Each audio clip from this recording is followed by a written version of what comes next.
또 우리 하나님 은혜 오늘도 우리 가운데 풍성하게 임하시기를 우리 기대하면서 한번 옆에 계신 분들과 한번 인사 나눠볼까요? 잘 되고 있습니다. 기대해야 됩니다.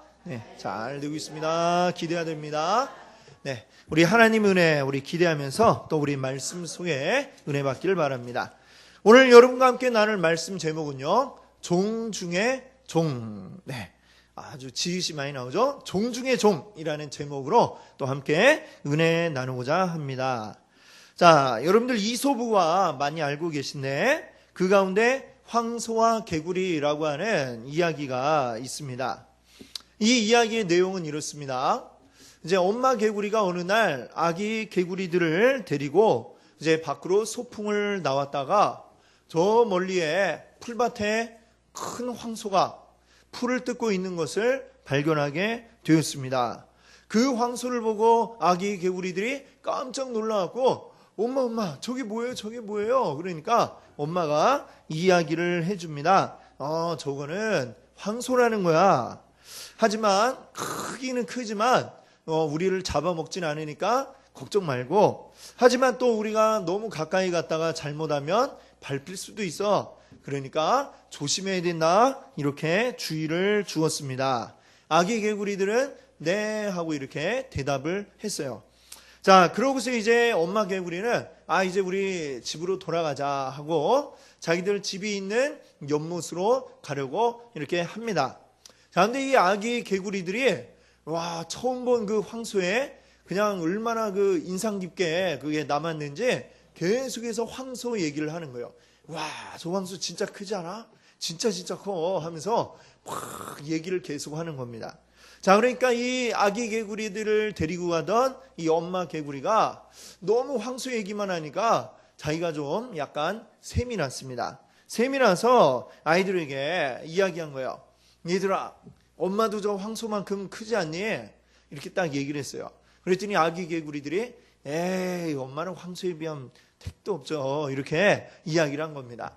그러니까 이 엄마 개구리는 또 잘 봐봐 하면서 볼에다가 바람을 엄청 불어갖고 개구리가 확 이렇게 크게 만들었습니다.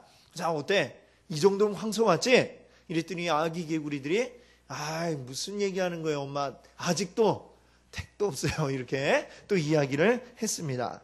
자, 그러니까 이번에는 엄마 개구리가 다시 한번 봐봐 하더니 이번에는 볼뿐만이 아니라 온몸에 바람을 집어넣어갖고 몸을 이렇게 확 크게 만들었습니다.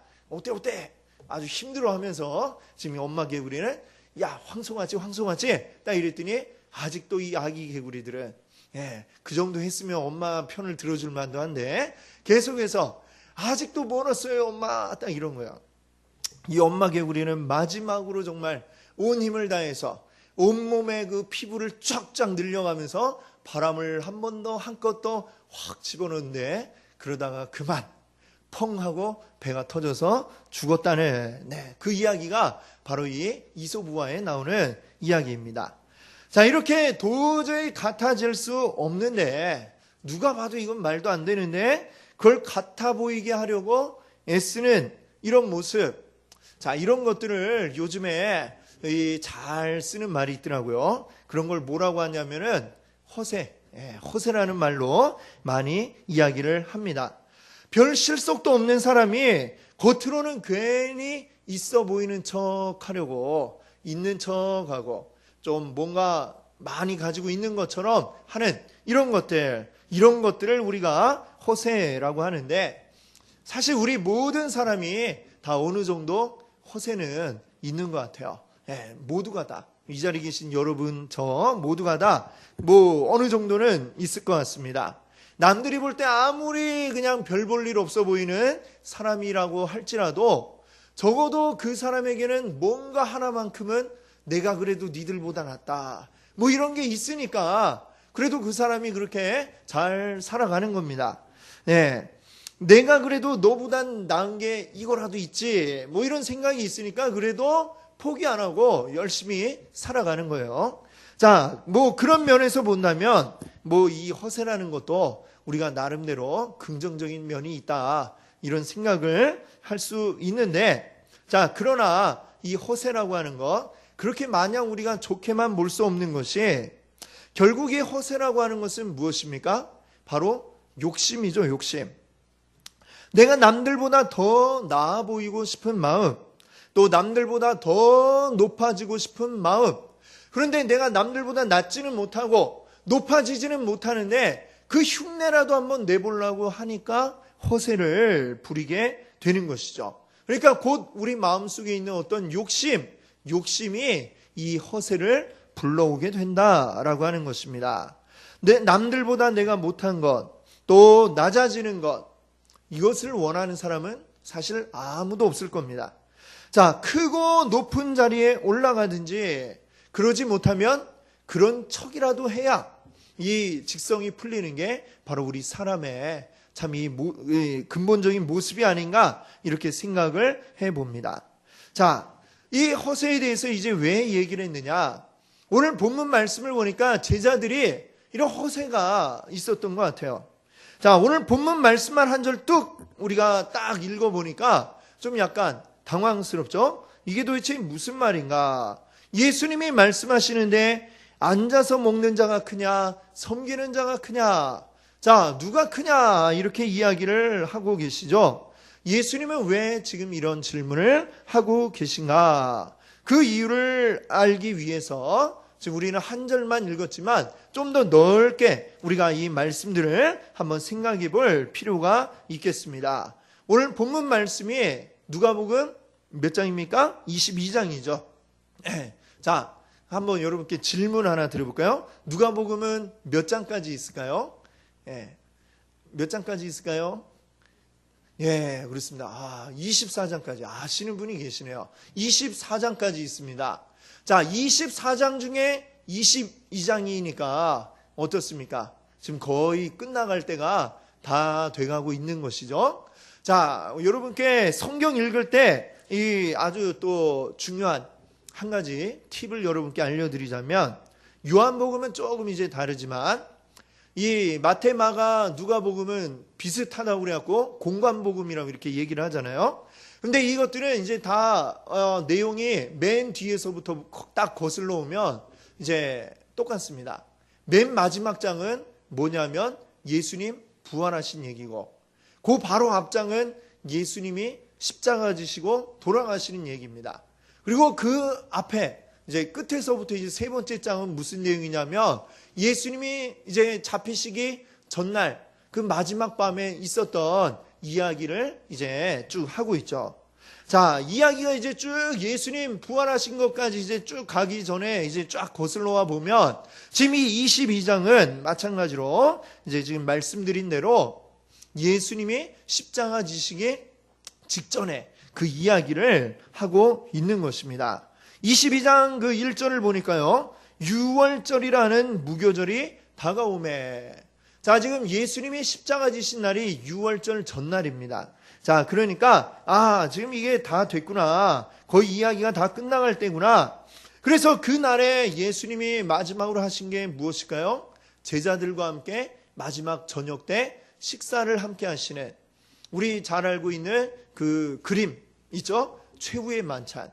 자, 그 사건이 일어났던 이야기가 지금 이 22장에 나오고 있는 것입니다. 제자들에게 떡과 또 포도주를 나눠주시면서 이것이 내 살이다, 이것이 내 피다, 이렇게 말씀하시면서 너희들은 나의 살과 피를 기억하고 기념해라, 이 말씀을 당부하셨던 바로 그 최후의 만찬이 이제 이루어지고 있습니다. 자, 근데 요한복음의 기록을 보면 그 저녁에 또 한 가지 일을 요한복음은 기록을 하고 있는데, 바로 뭐냐면 제자들의 발을 씻겨주는 그 이야기를 또 하고 있죠. 이 유대 지역은 말하자면 이제 중동 지역이라 할 수 있겠죠. 아주 건조하고 메마른 지형이 많이 있습니다. 더군다나 예수님 시대의 어떤 신발이라고 하는 건 요즘처럼 튼튼한 뭐 이런 신발이 없고, 그때는 그냥 쉽게 말하면 슬리퍼 같은 그런 신발을 신고 다녔죠. 발을 그냥 발바닥만 겨우 보호하는 이런 수준의 그 신발을 신고 걸어 다니면 어떻겠습니까? 팍팍한 이 땅을 밟고 다니면 먼지가 팍팍 일어나고 그 먼지에 발이 아주 더러워지는 그게 바로 이 유대의 땅입니다. 자, 그 더러운 발을 가지고 집 안에 들어오면 안 되겠죠. 그래서 들어오기 전에 항상 발을 씻고 들어오시라고 집 문 앞에 보면 항상 이 발 씻는 물 항아리가 준비가 되어 있었습니다. 그리고 좀 잘 사는 집 같은 경우에는 거기에서 이제 항상 종들이 기다리고 있다가 주인이나 또 손님들이 오면 발을 씻겨주어서 자기가 직접 씻지 않고 들어갈 수 있도록 이렇게 씻겨주는 사람들이 있었다라고 하는 것이죠. 그러니까 이 발을 씻는 건 내가 씻거나 아니면 어떤 사람이 씻어줘요? 이 종이나 이런 나보다 낮은 사람들이 나를 위해서 씻어주는 그런 역할을 하고 있었습니다. 근데 이 요한복음에 보니까 어떻게 하고 있어요? 누가 지금 제자들의 발을 씻겨주느냐? 바로 예수님이, 선생님이신 예수님께서 그 제자들의 발을 손수 닦아주고 계신 이러한 모습을 보게 되는 것이죠. 자, 그래서 이 모습은 그 당시 제자들에게는 너무나도 충격적인 하나의 사건으로 그들에게 다가왔을 것입니다. 자, 근데 이 제자들은 이 충격적인 모습을 보면서도 또 예수님이 이제 마지막 때가 되었음을 암시하면서 제자들에게 떡과 잔을 나눠주시는데도 불구하고 도대체 예수님 이 저녁이 특별한 저녁 시간으로 그들에게 생각이 되지를 않았던 것입니다. 이들의 관심은 예수님이 지금 특별하게 왜 이러실까? 다른 때랑 좀 다른데 이런 걸 눈치채기보다는 다른 데에 그들의 관심이 가 있었다는 것이죠. 오늘 그 본문 앞에 있는 24절에 보니까 이 제자들이 관심이 어디에 가 있었는지를 알 수가 있는데, 자, 보십시오. 또 그들 사이에 그중 누가 크냐 하는 다툼이 난지라. 자, 누가 크냐? 이들이 서로 막 키 재면서 누가 크나 막 이러고 있었을까요? 서로 막 네 신발에 키 높이 깔창 빨리 빼라. 아마 이런 얘기하고 그러지는 않았을 겁니다. 이들이 서로 크다라고 하는 얘기는 무슨 얘기냐? 자기가 예수님과 더 가깝다. 내가 더 예수님의 신임을 받고 있다. 라는 이런 얘기를 그들이 하고 있는 겁니다. 자, 마태복음 20장 20절 이하를 보면 예수님 제자들 가운데 형제가 있죠. 야고보와 요한. 이 두 형제가 있는데 이들이 자기 어머니까지 끌어들여서 예수님에게 어떤 일을 하고 있느냐 하면 그들이 그 어머니가 와서 이 예수님께 무슨 얘기를 했냐면요. 나의 이 두 아들을 주의 나라에서 하나는 주의 우편에 하나는 주의 좌편에 앉게 명하소서 이렇게 이야기하고 있습니다. 자, 근데 이 어머니가 이야기하고 있는 주의 나라, 이 주의 나라가 무슨 나라일까요? 장차 이제 오실 하나님의 나라, 그걸 이야기하는 게 아니라고 하는 것이죠. 여기서 말하는 주의 나라는 제자들이 이제 생각하고 있는 주의 나라, 그것은 바로 이 땅 가운데서 이루어질 아주 현실적인 그 나라를 이야기하고 있는 것입니다. 그동안 예수님이 보여주었던 그 말씀들, 그리고 놀라운 기적과 이사들, 이런 것들을 바라볼 때에 제자들은 어떤 생각을 하고 있었느냐?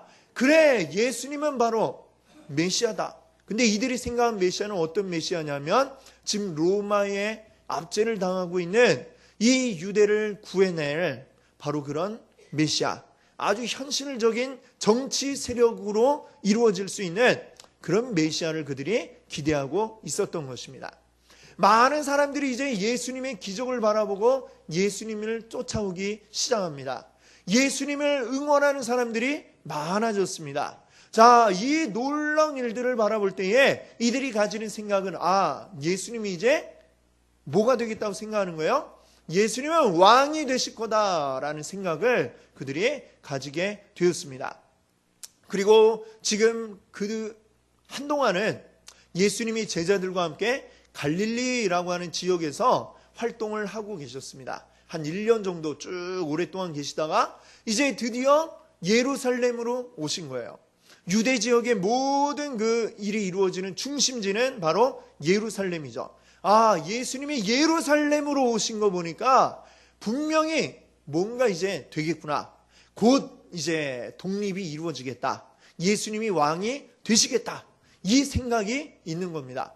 그러면 예수님이 왕이 되면 왕 밑에 일할 신하들이 필요하죠. 자, 그 중에 제일 높은 신하로 저희를 좀 써주세요 하고 이 야고보와 요한이 어머니 데리고 와서 어머니를 통해서 지금 청탁을 하고 있는 것이죠. 자, 그 이야기를 듣고 나머지 제자들이 막 화가 났어요. 야, 뭐냐, 니네끼리 이러기 있냐 하면서 막 화를 내고 막 싸움이 일어났습니다. 자, 그 싸움으로 끝난 게 아니라 지금 또다시 예수님께서는 이제 이 밤이 지나면 내가 십자가를 져야 되는데, 자, 그것을 이 제자들에게 지금 알려주면서 마지막 지금 뭔가 메시지를 주려고 성찬식도 하시고요.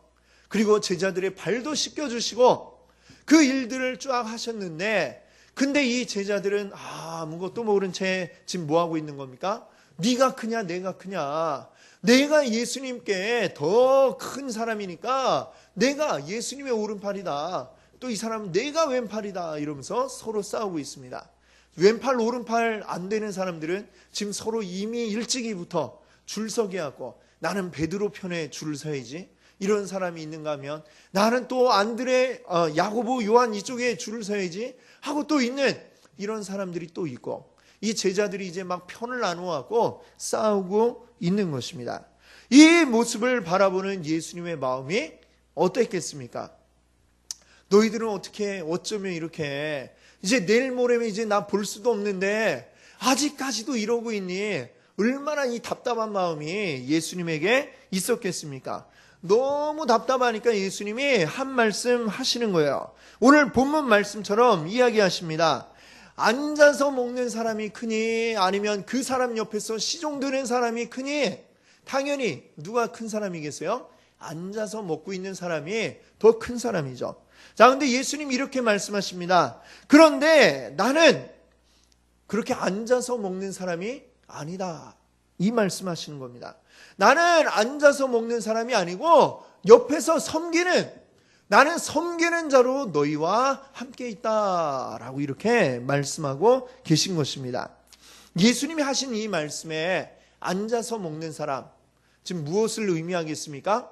제자들이 그렇게 바라는 왕, 지금 이 예수님은 바로 앉아서 드셔야 될 그런 사람으로 이 제자들은 생각을 할 것입니다. 그래서 당연히도 예수님은 그렇게 앉아서 드실 왕이 되실 분이니까 우리도 예수님 앉은 데서 조금 밑에라도 우리는 바로 앉아갖고 먹는 사람이 될 수 있을 거야, 이 생각을 하고 있는데 청천벽력 같은 얘기를 하시는 거죠. 나는 앉아서 먹는 사람이 아니다. 섬기는 자로 내가 너희와 함께 있다. 이 말씀을 하고 계신 것입니다. 예수님의 말씀 섬기는 자, 이 섬기는 자 간단한 말로 표현해 보면, 바꿔보면 뭘까요? 바로 종입니다. 종. 종으로 내가 너희와 함께 있다라고 하는 것이죠. 여러분, 종이란 어떤 사람입니까? 남의 시중을 드는 사람입니다. 내 편의를 위해서 움직이고 행동하는 것이 아니고요, 내 주인을 위해서 움직이고 내 주인을 위해서 손발을 이제 움직여야 하는 그러한 사람이 바로 종인 것입니다. 나를 위해서가 아니라 다른 사람을 위해서 일하는 사람, 바로 이런 사람을 종이라고 합니다. 자, 또 종은 어떤 사람입니까? 남의 뒷바라지를 하는 사람이죠. 누가복음 17장에 보니까 예수님이 어느 종의 이야기를 하십니다. 하루 종일 아침 일찍부터 나가서 밭에서 수고하고 일하고 집으로 돌아옵니다. 저녁 시간이 되었죠. 해가 져서 돌아왔는데 주인이 그 종에게 이야기합니다.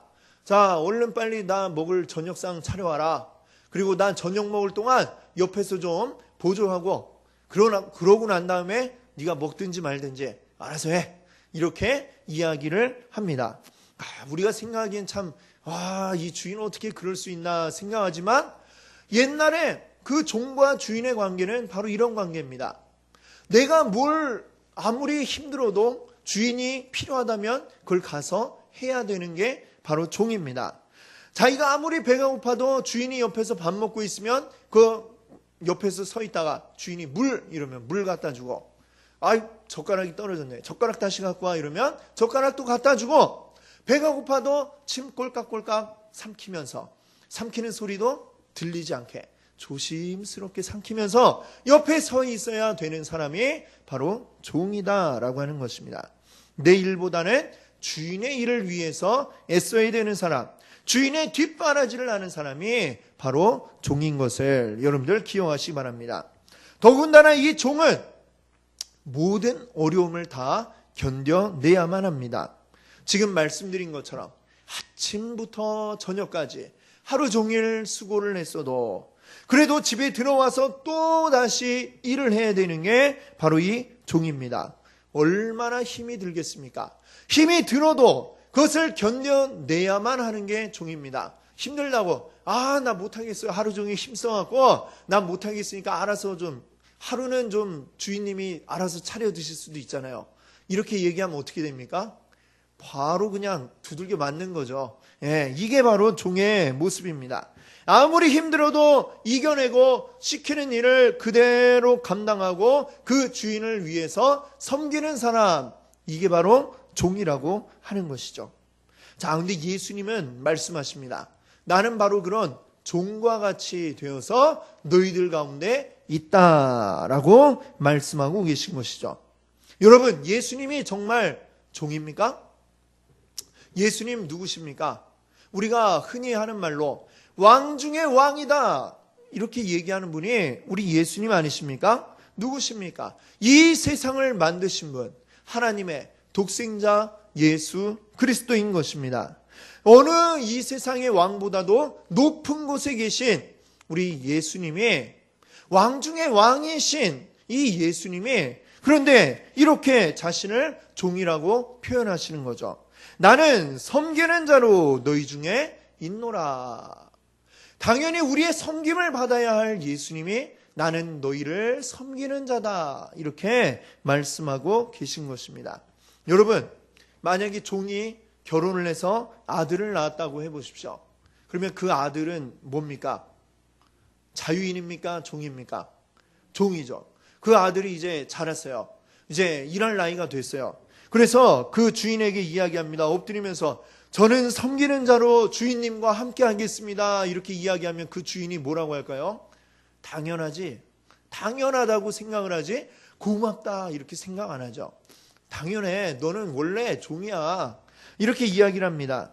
자, 그런데 가장 높으신 분이 왕 중에 왕이신 분이 우리에게 나는 섬기는 자다. 너희의 종이다. 이렇게 말씀하시니까 이게 그래서 특별한 겁니다. 종이 나는 종이에요 이야기하면 그건 하나도 특별한 게 아니죠. 근데 왕인 분이 왕 중에 왕이신 분이 내가 너희의 종이다. 이렇게 이야기하니까 이 이야기가 의미가 있는 것입니다.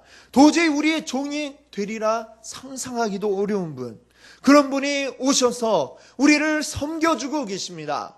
그래서 이게 의미가 있는 것이죠. 그러면 예수님은 무엇 때문에 우리의 종이 되셨을까요? 자, 예수님이 종이 되실 수 있는 이유, 첫 번째는 예수님은 본래 너무 큰 분이기 때문에 우리의 종이 되시는 게 가능하다라고 하는 것입니다. 본래 낮고 작은 사람, 이런 사람들은 아까 말씀드린 것처럼 허세를 부릴 수밖에 없습니다. 왜? 가진 게 없고 자기는 작고 남보다 나은 게 없으니까 허세라도 부리고 싶은 마음이 사람에게 들 수밖에 없는 것이죠. 근데 예수님에게는 이런 허세라는 게 없습니다. 왜? 모든 사람보다 큰 분이시고 모든 것을 다 가진 분이시기 때문에 허세를 부릴래야 부릴 수가 없는 것이죠. 그런데 이 예수님이 우리를 위해서 낮아지신 것입니다.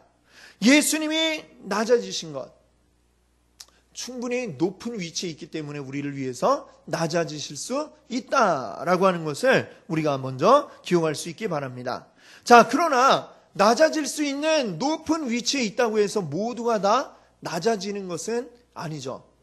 예수님은 특별히도 우리를 위해서 낮아지셨는데 더 중요한 이유는 뭡니까? 바로 우리를 사랑하시기 때문에, 우리를 향한 무한한 끝없는 사랑을 가지고 계시기 때문에 예수님은 우리를 위해서 기꺼이 낮아지시는 것을 감수하셨던 것입니다.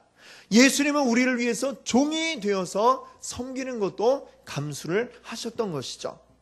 여러분, 사랑을 하면 내가 사랑하는 그 사람을 위해서 뭔가 할 수 있을 때, 그때가 가장 행복할 때입니다. 여러분, 이 부모가 되어서 아이를 낳았을 때, 이 아이를 낳았을 때를 한번 생각해 보십시오. 처음에 아이가 딱 태어날 때 기쁨은 잠깐이고 고통이 계속해서 다가오게 되죠. 얼마나 아이를 보는 게 힘이 든지 모릅니다. 이 아이가 이 밤에 잘 잠 좋은데 밤에도 몇 번씩 깨어갖고 울어댑니다. 그러면 아주 정말 사람이 잠을 못 자면 어떻게 됩니까? 사람이 미쳐갑니다. 그런데 그 고통을 고통스럽다 하지 않고 기쁨으로 감당하는 이유는 무엇입니까? 밤에 아이가 울면 일어나고 깨어서 분유를 주기도 하고 또 기저귀를 갈아주기도 하고 그러고 또 자다가 또 울면 또 일어나고 밤에도 몇 차례씩 하는 이런 고통을 감내하는, 그리고 기쁨으로 감내하는 이유는 뭡니까?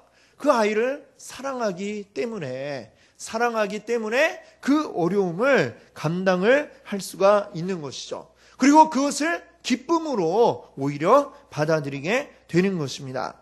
우리 예수님께서도 역시 우리를 섬기는 것, 이건 내가 그냥 한번 해봐야지, 그 마음으로 하신다면 도저히 할 수가 없는 일인 것이죠. 그러나 우리를 사랑하기 때문에, 우리를 사랑하시기 때문에 그 일들을 감당하실 수 있었던 줄을 믿습니다. 한번 우리 히브리서 12장 2절 말씀을 우리 같이 한번 읽어보겠습니다. 자, 우리 한번 같이 읽어볼게요. 믿음의 주요 또 온전하게 하시는 이인 예수를 바라보자. 그는 그 앞에 있는 기쁨을 위하여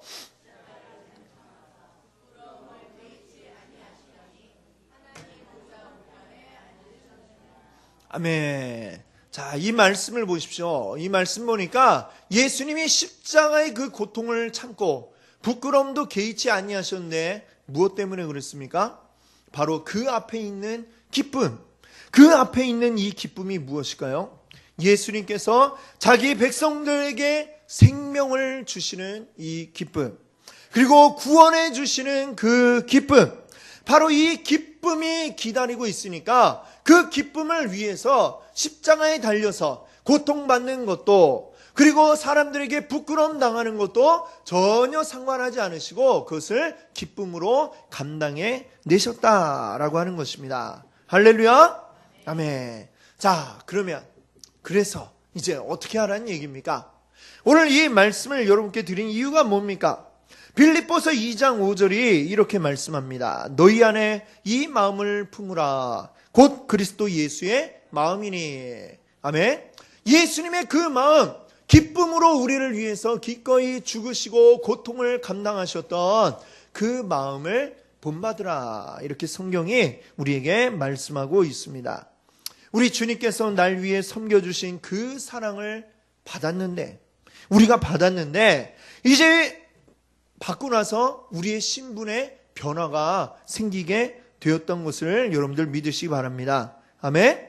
본래 낮고 낮은 자 된 우리들, 허세 말고는 부를 게 없던 우리들이 이제는 하나님의 자녀가 되는 놀라운 변화를 경험하게 된 것이죠. 바닥에 있던 우리들이 이제는 꼭대기까지 단숨에 올라온 것이나 마찬가지다라는 것입니다. 우리도 이제 어떻게 되었을까요? 섬길 수 있는 그런 위치가 되었다는 것이죠. 바닥에 있어서 어쩔 수 없이 섬기는 게 아니라 우리가 충분히 높은 위치에 올라와서 다른 이들을 섬길 수 있는, 예수님처럼 할 수 있는 그러한 위치로 우리가 올라오게 되었다는 것입니다. 예수님께서 본래 하나님과 같은 위치에 있었지만 우리를 위해 기꺼이 오셔서 낮아지신 것처럼 우리들도 이제 하나님의 자녀라고 하는 그 높은 위치에 올라와서 다른 이들을 섬길 수 있는 그러한 기본이 이제 우리에게 생겨나게 되었다는 것입니다. 그래서 이제 주님은 우리에게 무엇을 원하시는 것입니까? 너희들도 예수님 닮아 섬기는 자가 되어라 라고 말씀하고 계시는 것입니다.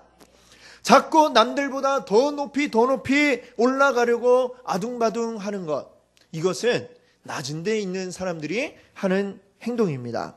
우리는 이미 모든 것을 다 가진 하나님의 자녀인 줄 믿습니다. 아멘. 이 세상 모든 것의 주인 되시는 우리 하나님이 바로 우리 아버지인 것을 믿으시기 바랍니다. 아멘. 그렇기 때문에 우리는 아둥바둥 높아져야지, 또 더 가져야지, 이렇게 우리가 애쓸 필요가 더 이상 없다는 것이죠.